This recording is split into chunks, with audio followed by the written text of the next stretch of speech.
Hi, I'm Julie, and I'm here with Dr. Betty Wang. Hi. Rolling. In this section, I'm here with Dr. Wang, and we are going to work on our core. Very, very important part of our body that, frankly, I believe just like you have a strong with a tree, their trunk has to be really strong. You got the roots, you got the branches, but you need a strong core. So this is an area we can all always work on, and we're going to show you a couple different moves to do. Dr. Wang is going to be doing the modified version, and I will show you some different ways to do it so that you have options.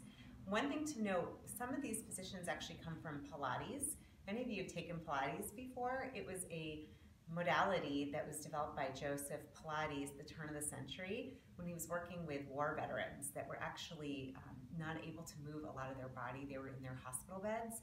So the really nice thing about this is that you can add or change or modify whatever works for you.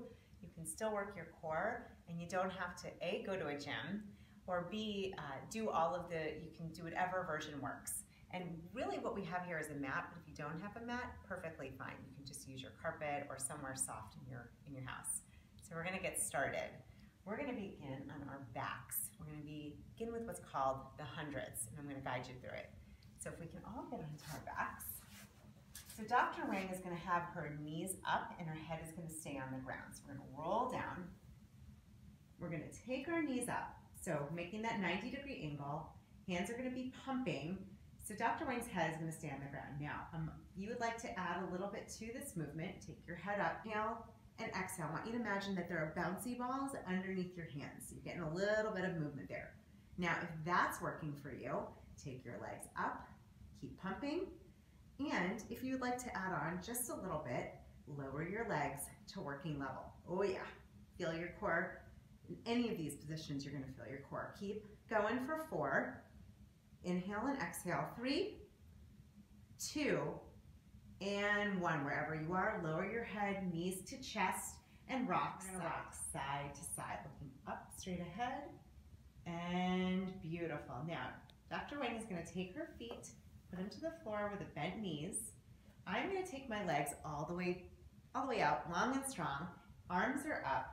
So there's a couple ways to do this. The goal is to come up as far as that works for you. So if your knees are bent, like Dr. Wang, you're going to come up just a little bit till you feel it, and then roll down. If your legs are all the way out, inhale, and we're going to roll up, keeping those heels on the ground, shoulders down. And you can add a little stretch if you like, or just come up to the top and then get that little C curve in your back and roll down. So there's a lot of ways to do this. Arms up, let's do 2 more. Come all the way up.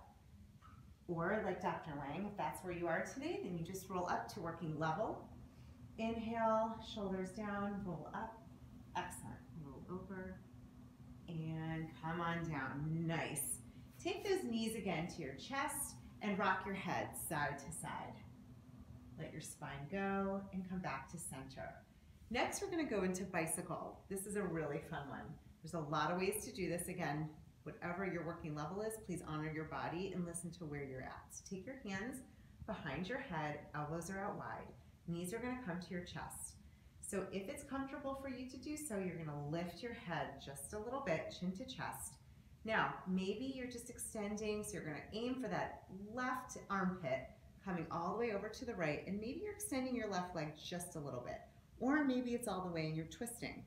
And then switch to the other side, so to whatever area level works for you. And twist. Try to aim to get your armpit over to your knee. So rather than your elbow staying out wide, let's do 1 more on each side. And it doesn't matter if we're doing one side and the other. The idea is that we're just twisting and using our side obliques. And come down, lower your head, knees into your chest. Take a deep breath, rock side to side again. 2 and 1, come back down to neutral. Hands come down to the mat. We're going to take our legs up, heels over our hips. Now, if you'd like to, you can bend your knees. So Dr. Wang's going to bend her knees. I'm going to extend my legs. Now, if your legs are extended, you're going to flex your feet. If they're bent, you don't need to worry about that. And we're going to lift our hips up just a little bit, like we're pushing those old school tiles on the top of your ceiling. Imagine you're pushing it up. Let's do 3. Push it up and down. Keep those hips Straight up and down, shoulders stay down, last one. Nice work. So you can keep doing that as long as you would like. I would recommend probably about 12 to 15 if that works for you. Knees to your chest. Excellent job. And then we're going to slowly roll over to the right side and push ourselves up. So next we're going to go into our last and probably a little bit challenging move. It's called a plank, and it really uses your core, it uses your glutes, uses your legs. Dr. Wang is going to show you the modified version. There are a couple ways to do this. Before we get started, I just want to say that if for some reason your knees are a little bit sensitive, really want to make sure that you feel comfortable taking on this position. One thing that you can do is take your mat and just fold it over, and then put your knees on top of the folded over part. And if it still feels like you need more padding, you could even take the other side and fold it over. You also could get a pillow. That would work too. So I'm going to put it back out, but that's just a little tip in case you're feeling a little bit sensitive in your knees. So Dr. Wang is going to first show you the modified version. What we're going to do is just going to get on her knees, then on her forearm, and her hips are going to be slightly up. Excellent. Using your core. Nice. So hold it there. Now, if you'd like to add on a little bit, take your right or your left leg and lift it. So now you're kind of in that three, you got your left or your right knee is down and your other leg is up. Now, so if you want to add on to this movement and go into a full plank, take both legs off the ground. You're going to squeeze your glutes, squeeze your core, squeeze your thighs. Hips are up slightly, shoulders are soft, and hold it there. You're in your plank. Dr. Wang's in her plank, I'm in my plank. You might bring one knee down, bring it back up, hold it for 4, 3, 2, and 1. Lower to your knees, push back. We're going to end with a child's pose, one of my favorite positions. So knees are out to the side, that width of the mat, taking your toes together, and you're going to reach forward. I want you to inhale and thank your body for doing some awesome work today. Core is very intense, and I know you did a great job, and appreciate you watching. So inhale for 2, inhale and exhale, getting all that good oxygen through your body. One more time, inhale and exhale. Walk your hands in, and you are done. Excellent job. Thank you, Julie. Thank you. And our favorite parts, and I think you're gonna love. Hi everyone, I'm sitting here with Julie Reisler, who's our very helpful and resourceful health coach and empowerment strategist.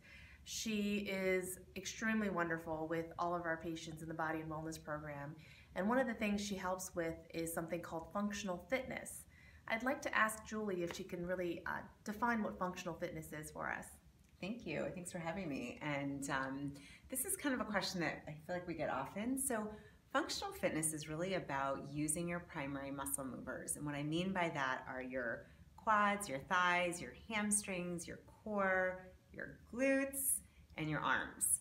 And the idea is that doing basic movements, and if you check out the functional fitness video that we have on doing these movements like squats, sumo squats, plies, eventually maybe even push-ups, like these are great movements that you can do. Number one, you don't have to be at a gym. You can be at home, you can be anywhere. Number two, it really gets your heart rate going when you start adding those bigger muscle movers like your quads and your hamstrings, and it helps you to be more limber, helps you with your sleep, with your health, with digestion, with your cardiovascular health. You actually can get your heart rate up when you, if you saw in the squat section, you keep doing those, you're gonna get your heart rate up. So it's a great way to move your muscles to build strength, which is great for your bones, for your bone density. You wanna add muscle and tone your muscles. It's a great way to do that without adding extra weights. I guess the last thing I'd say is what's nice about what we have been doing using your own body weight is it's a lot less impact on your joints. So if you have arthritis or any kind of joint or injuries, this is a really great way to stay fit and to keep moving. Your body needs to move without adding excess impact on your joints. Wonderful. I love that functional fitness is something that people at various fitness levels can apply to their lives. Absolutely. What would your suggestion be for how to implement it? How many minutes a day? It's a great question. So what I would say is kind of evaluate where you are right now. So if you have been doing nothing, then taking on 5 minutes is excellent. And if you were at the 5-minute level, that mark, then maybe, you work up to 7 minutes, and then 10 minutes, and then 15 minutes. Ideally, we're doing at least 20 to 30 minutes a day, at least. Now, that could be walking and stretching, or it could be a combination of balance, stretching, and core, or functional fitness and core and walking and stretching. So you get to play with the different parts. The idea is to keep your body moving at least 20 to 30 minutes a day. And if you haven't been doing that and it's just 5 minutes, that's fine too. It's all good. Sounds good. So hopefully you have enjoyed the different videos, and there is definitely more to come. One note to you is that this is for you to use and utilize in the way that's really best and works best for your schedule and your life. So during the different videos, if let's say there's one that you really want to keep working on, pause it and keep working on it. Or if there's a movement that doesn't fit for you, then you can always fast forward and go through to the next movement. The idea is to really create this to make it your best movement, your best functional fitness workout, however that looks. And stay tuned, there is a lot more to come this year and moving forward. It's wonderful. Thank you, Julie. We appreciate you. Thank you.